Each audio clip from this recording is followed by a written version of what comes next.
Hello friends, Republica में आप सभी का बहुत बहुत स्वागत है। साथ ही रिपब्लिका ऐप पर भी, यानी रिपब्लिका यूट्यूब चैनल और रिपब्लिका ऐप दोनों पर बहुत बहुत स्वागत है। दिवाली का टाइम चल रहा है, बिल्कुल ही धमाके पर धमाका हो रहा है। तो एक धमाका रिपब्लिका की ओर से भी कि आप लोगों के लिए एक नई चीज़ें, करंट आज का ही आज, यानी बिल्कुल ही ताज़ा ताज़ा गरम गरम आज का करंट आज ही आप कर लें, कुछ ऐसे प्रयास किया जा रहा है रिपब्लिका की ओर से और आप लोग इसका फ़ायदा उठाएंगे। मतलब डेली न्यूज़पेपर में जो क्वेश्चंस आता है, जो कंटेंट आ रहा है, उसको हम क्वेश्चन फॉर्मेट में हम करते जाएं, ताकि एग्ज़ाम आपका जब भी हो तो आप जीएस में करंट में बहुत अच्छा स्कोर कर पाएँ और फाइनल सिलेक्शन में आपकी बहुत ही इम्पोर्टेंट भूमिका होगी। तो सामने में दिख रहा है, इसके बारे में बातें करूंगा। क्वेश्चन से एक हम लोग लेते हैं कि 1996 में कांग्रेस अध्यक्ष का चुनाव में कौन शामिल नहीं था। ठीक है, अभी जस्ट कांग्रेस के अध्यक्ष पद का चयन हुआ है और 24 साल के बाद गांधी परिवार से इतर 24 साल के बाद मतलब एक कोई दूसरा व्यक्ति, गांधी परिवार से इतर कोई दूसरा व्यक्ति चुना गया है। पिछले करंट क्लास में इस पर चर्चा हो चुकी है कि मल्लिकार्जुन खड़गे चुने गए हैं शशि थरूर को हरा करके। और मल्लिकार्जुन खड़गे क्या हैं, एक कर्नाटका के एक दलित परिवार से हैं, काफ़ी एक बिल्कुल ही ज़मीनी स्तर से उठ करके, एक आम कार्यकर्ता से उठ करके कांग्रेस के अध्यक्ष तक पहुँचे हैं। तो बहुत ही इम्पोर्टेंट बातें हैं। तो उनके सामने एक चुनौती भी होगी दलितों के लिए कुछ करने का और ओवरऑल कांग्रेस पार्टी को मजबूती देने का। तो इससे पहले अभी 2022 चल रहा है, तो इससे पहले 1996 में जब नरसिम्हा राव की सरकार 1991 से 96 तक था, तो उस समय में नरसिम्हा राव को जब वो हटे थे, उसके बाद चुनाव हुआ था और उसमें याद होगा कि सीताराम केसरी जो कि बिहार से थे, वो अध्यक्ष बने थे। ठीक है, उससे पहले नरसिम्हा राव थे, वो प्रधानमंत्री भी थे, कांग्रेस अध्यक्ष भी थे।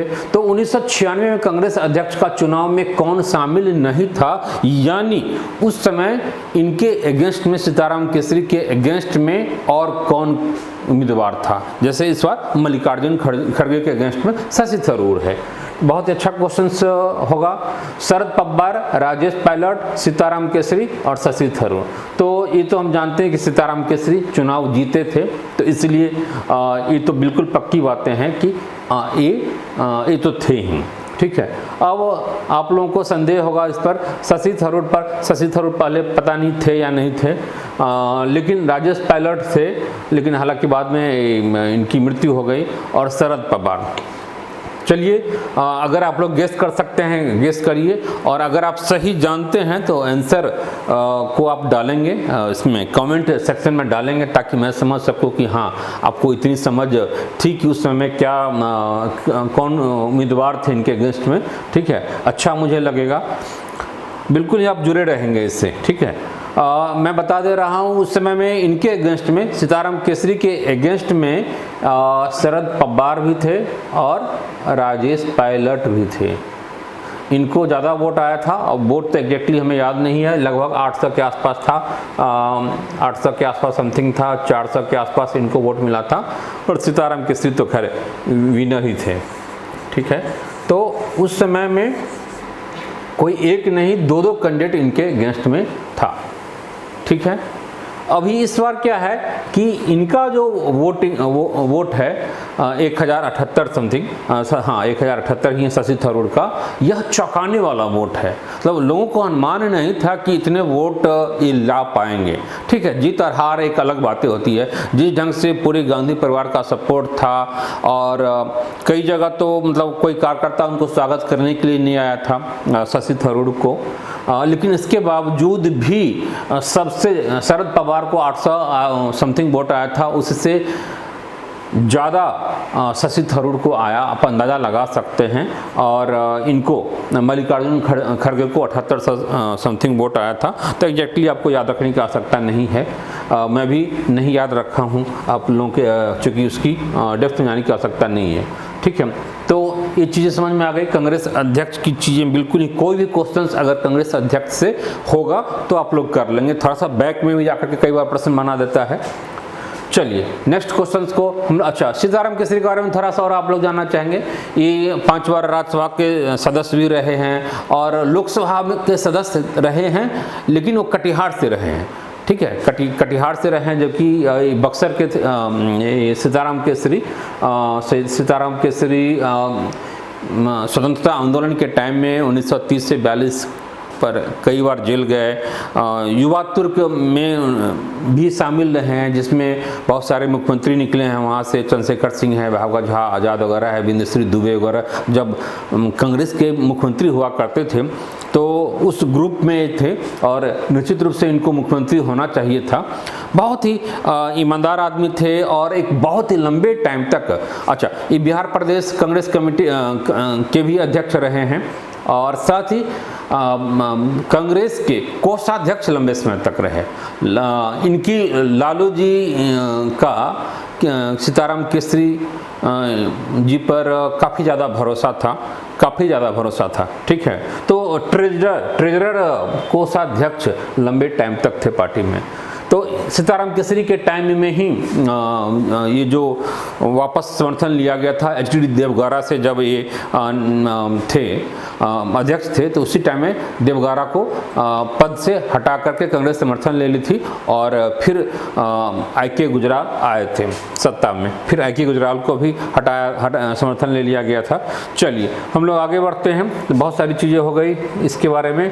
नेक्स्ट क्वेश्चन है, देखिए वही बिहार से सीताराम केसरी कांग्रेस अध्यक्ष कब निर्वाचित हुए थे? तो 1996 में हुआ था और 1996 से 1998 के बीच में ये कांग्रेस अध्यक्ष रहे थे, ठीक है। इसमें कोई बहुत ज़्यादा कॉम्प्लिकेशन नहीं है, बहुत सारी चीज़ हम लोग चर्चा कर चुके हैं, ढेरों सारी। अब इसमें आइए कि देश में किस हाई कोर्ट, अच्छा चलिए बहुत अच्छा क्वेश्चन है, किस हाई कोर्ट की पहली महिला न्यायाधीश, क्योंकि कल हम लोग चर्चा कर रहे थे पिछले 2 दिनों के क्लास में करंट में चीफ जस्टिस ऑफ इंडिया के बारे में, और डी.वाई. चंद्रचूड़ धनंजय यशवंत चंद्रचूड़ भारत के 50वें चीफ जस्टिस ऑफ इंडिया बने हैं, जो कि यशवंत विष्णु चंद्रचूड़ के पुत्र सन हैं। और तो उस क्रम में बहुत सारी चीज़ें चर्चा हो चुकी है। तो उसी क्रम में एक चीज़ें आई और आज के पेपर में मैं देखा, आज 20 अक्टूबर के पेपर में, तो उसमें ये मुझे दिखा कि मतलब इनके बारे में जानकारी थी कि आज ही के डेट में वो बने थे। इसलिए देश में किस हाईकोर्ट की पहली महिला न्यायाधीश लीला सेठ 1991 में चुनी गई थी? देखिए प्रश्न कुछ भी बन सकता है कि कौन बनी थी, व्यक्ति का नाम दे दे, तो यहाँ पर चलिए व्यक्ति का नाम लीला सेठ तो दिया गया है, लेकिन किस राज्य की बनी थी, किस ईस्वी में बनी थी? तो ईस्वी इनका था 1991 का, 1991 का बना था, 1991 में बनी थी और आई थिंक 96-97 तक थी, लंबे टाइम तक थी। तो ये लीला सेठ मूलतः यूपी लखनऊ में इनका जन्म हुआ था और इसके बाद पटना हाई कोर्ट में भी उन्होंने प्रैक्टिस किया, फिर यूपी में भी, और दिल्ली की पहली महिला न्यायाधीश थी दिल्ली हाई कोर्ट की, ठीक है, दिल्ली हाई कोर्ट की पहली महिला न्यायाधीश थी, मुख्य नहीं पहली महिला न्यायाधीश। फिर 1991 में, तो दिल्ली में 78 में बनी है, हिमाचल प्रदेश में 1991 में पहली chief justice of Himachal high court, ठीक है, 1991 में पहली महिला वो बनी है, ठीक है। तो इनका बहुत ही अच्छी फैमिली बैकग्राउंड से हैं और इनकी बुक इन्होंने लिखा था रिटायरमेंट के बाद, 2002 में एक बुक आई थी, हो सकता है बुक पर प्रश्न बन जाए, तो बहुत ही अच्छी बुक है इनकी, ऑन वायलेंस, ठीक है। बुक लिखने की आदत इनके फैमिली में, सेठ फैमिली में, इन्हीं के पुत्र हैं विक्रम सेठ, नाम सुना होगा, बहुत ही अच्छे इंग्लिश राइटर हैं विक्रम सेठ, ब्रिटेन में रहते हैं, ठीक है, विक्रम सेठ इन्हीं के पुत्र हैं, बहुत अच्छे राइटर हैं इंग्लिश के। तो ये हो गई मोटा मोटी इनके बारे में। तो इनका भी जुड़ाव, लीला सेठ का जुड़ाव बिहार से रहा है। बहुत ही अच्छी बातें हैं, तो याद रहेगा। चलिए नेक्स्ट, अच्छा इनके टाइम में ही मतलब 15वें विधि आयोग से जुड़ी रही हैं, और जो equal succession, Hindu succession act के तहत महिलाओं को बराबरी का जो अधिकार में इनकी भागीदारी, इनकी महत्वपूर्ण भागीदारी थी। चलिए, तो काफ़ी इम्पोर्टेंट डिसीजन इनका रहा है।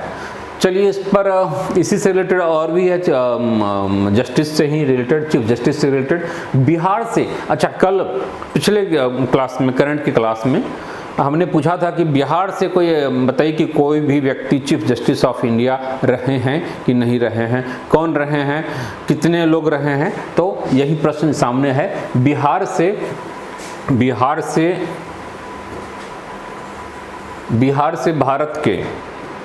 से भारत के मुख्य न्यायाधीश रहे हैं भुवनेश्वर प्रसाद सिन्हा, ललित मोहन शर्मा, ये स्पेलिंग गलत है, ताला विषय होगा, कमल नारायण सिंह, पहला और दूसरा, इनमें से कोई नहीं।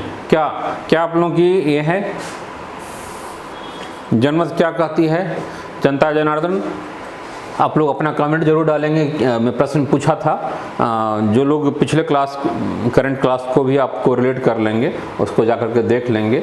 आज बताइए आप लोग, देखने मेरे आंसर से पहले कि कौन है बिहार से। चलिए आप कमेंट बॉक्स में डालेंगे, मैं बता दे रहा हूँ यहाँ पर। भुवनेश्वर प्रसाद सिन्हा बिहार से ये थे, ये चीफ जस्टिस, और ये सिक्स्थ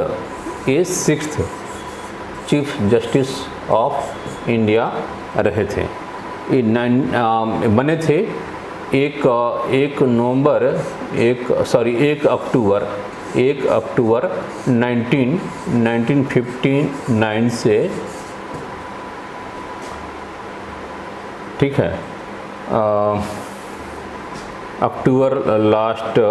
अच्छा, इसमें आप 1964 आप कर लेंगे, ठीक है। 59 से 64 तक रहे थे, याद रहेगा। इनका भी एक लंबा टेन्योर रहा है, काफ़ी अच्छा टेन्योर माना जा सकता है, ठीक है। भुवनेश्वर प्रसाद सिन्हा, और ये कहाँ से बिलोंग करते थे? तो ये बिलोंग करते थे आरा से, पटना कॉलेज से जुड़े रहे हैं, पटना लॉ कॉलेज से भी जुड़े रहे, और आरा से जुड़े हुए थे, और काफ़ी धनाढ्य फैमिली से, मतलब जमींदार परिवार से, जमींदार क्या रजवाड़ी परिवार से कह लें तो गाजीपुर, ठीक है, गाजीपुर एक स्टेट है आरा का, उस स्टेट से जुड़े हुए थे, ठीक है। तो बहुत ही महत्वपूर्ण है। और इनके फादर भी थे बीपी सिंह, ठीक है, सर फादर नहीं बीपी सिंह, इनके पुत्र थे बीपी सिंह, इनके नाम में सिन्हा है, उनके नाम में सिंह है। बीपी सिंह भी सुप्रीम कोर्ट के जज रहे हैं, ठीक है, चीफ जस्टिस नहीं, जज रहे हैं बीपी सिंह। तो याद रखना है, आरा से थे भुवनेश्वर प्रसाद सिन्हा। दूसरी देखिए यहाँ पर लिखा हुआ चीफ जस्टिस, हालांकि क्लियर नहीं, फोटो आपको दिख रहा होगा, 6th chief justice of India Lalit Mohan Sharma. क्या राय है आपका? ललित मोहन शर्मा क्या थे? चीफ जस्टिस ऑफ इंडिया रहे हैं कि नहीं रहे हैं? रहे हैं, ये रहे हैं, ये 24वें थे, 14th chief justice of India रहे हैं। और 92 से 93 के बीच में, 92 से 93 के बीच में ये चीफ जस्टिस रहे हैं। 18 नवंबर से 11 फरवरी, 18 नवंबर से 11 फरवरी 1993। अच्छा, 18 नवंबर 1992, 18 नवंबर 1992 से, ठीक है, 1992 से 1993 के बीच में तो इनका एक छोटा सा एक स्पेन रहा है, सर्विंग जो पीरियड है छोटा रहा है। 18 नवंबर 1992 से इनका फरवरी 1993 तक था। ये गया से थे, गया में बेलागंज जगह है, वहाँ से बिलोंग करते हैं और ये भी जमींदार परिवार से थे। इनकी भी जो फैमिली विरासत थी वो काफ़ी अच्छी कही जा सकती है। इनके फादर थे एलन सिन्हा। एलन सिन्हा क्या थे? वो भी अटॉर्नी जनरल और सॉलिसिटर जनरल रहे थे अपने टाइम में, ठीक है, एलन सिन्हा। और इनके पुत्र अभी पार्थ सारथी इनका अभी पटना हाई कोर्ट में अभी रहे हैं, पटना हाई कोर्ट में जजेज हैं पार्थ सारथी, नाम थोड़ा सा अलग है, ठीक है। तो ये इनका ललित मोहन शर्मा का हो गया, जो कि गया बेलागंज से थे, 24 में रहे हैं। नवंबर से लेकर के नवंबर 1992 से 93 तक रहे, फरवरी 92 तक। ये छठे थे, ये 24 में थे, मतलब 4 गुना 6 चौक 24 होता है, ऐसे याद रखेंगे, ठीक है। इनका टेन्योर काफ़ी लंबा रहा है, 1959 से 64 के बीच का एक लंबा रहा है, पीरियड रहा है, ठीक है। आज आगे हम लोग बढ़ें। अच्छा, 31 जनवरी, ये 1 अक्टूबर से 31 जनवरी है 1964, 31 जनवरी, काफ़ी लंबा है, देख रहे हैं, 1959 से 64 तक। कमल नारायण सिंह के बारे में हमने बताया था कि सबसे शॉर्ट पीरियड का केवल 17 दिन के लिए चीफ जस्टिस ऑफ इंडिया बने थे और ये यूपी से थे, ये बिहार से नहीं थे। Kamal Narayan Singh belongs to UP के रहे हैं और ये दोनों आपके बिहार के रहे हैं। डन, तो बिल्कुल ही स्पष्ट है, आंसर आपका क्या हो जाएगा, पहला और दूसरा, फर्स्ट और दूसरा आपका आंसर है, ठीक है। ढेरों सारी जानकारियाँ मिल गई। चलिए आगे हम लोग बढ़ते हैं। नेक्स्ट क्वेश्चन हमारा है वर्ल्ड ग्रीन सिटी अवार्ड 2022। अभी जस्ट आज के पेपर में आप लोगों ने देखा होगा, आज 20 अक्टूबर के पेपर में जस्ट आज सुबह की न्यूज पे आपने देखा होगा कि वर्ल्ड ग्रीन सिटी अवार्ड घोषित किया गया है और इसमें बड़े पेज में इसमें आपको डिटेल में ये दिखाया गया है, ठीक है। ये रिपब्लिका परिवार की ओर से एक धमाका के रूप में, हालांकि बहुत ज़्यादा क्लियर नहीं दिख रहा होगा वहाँ पर, इस 67वीं BPSC mains GS crash course paper 1 paper 2 बिल्कुल ही दिवाली गिफ्ट के रूप में केवल 4000 में आपको मिल रहा है। 68वीं 69वीं के लिए भी यहाँ पर पीटी मेंस इंटरव्यू तीनों चीज़ कवर है, केवल 5500 एक केवल नॉमिनल फी, और केवल पीटी के लिए 1100 में आप इनरोल हो सकते हैं। इसमें डिटेल में PT mains interview, videos, classes, PDF वगैरह सारी चीज़ें आपको अवेलेबल कराई जा रही है। तो रिपब्लिका के ऐप को इंस्टॉल कर लेंगे अपने मोबाइल के प्ले स्टोर में जाकर के। इस क्वेश्चन का क्या है, किस शहर ने जीता है, तो पेरिस नहीं।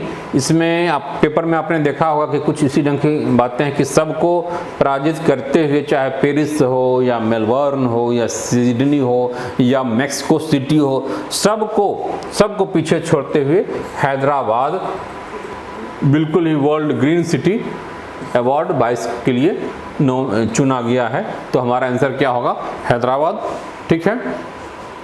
इस ऐप को आप कर लेंगे, ऐप को इंस्टॉल कर लेंगे प्ले स्टोर में जा करके, और साथ ही इस चैनल को सब्सक्राइब कर लेंगे। डेली करंट का आप लोग जरूर फायदा उठाइए, डेली करंट आज का आज ही, ठीक है। करंट आज का आज ही, बिल्कुल ताज़ा गरम ये चीज़ें बिल्कुल ही, ताकि इससे क्या होगा कि पेपर पढ़ने की भी आपकी दृष्टिकोण एक अलग अब नज़रिए से होगी कि नहीं, कि मतलब क्या है उसको हम देखते जाएं, पढ़ते जाएं, इसको नोट करते जाएं, और इससे रिलेटेड सारी चीज़ें मैं आपको उसमें भी दे दूंगा।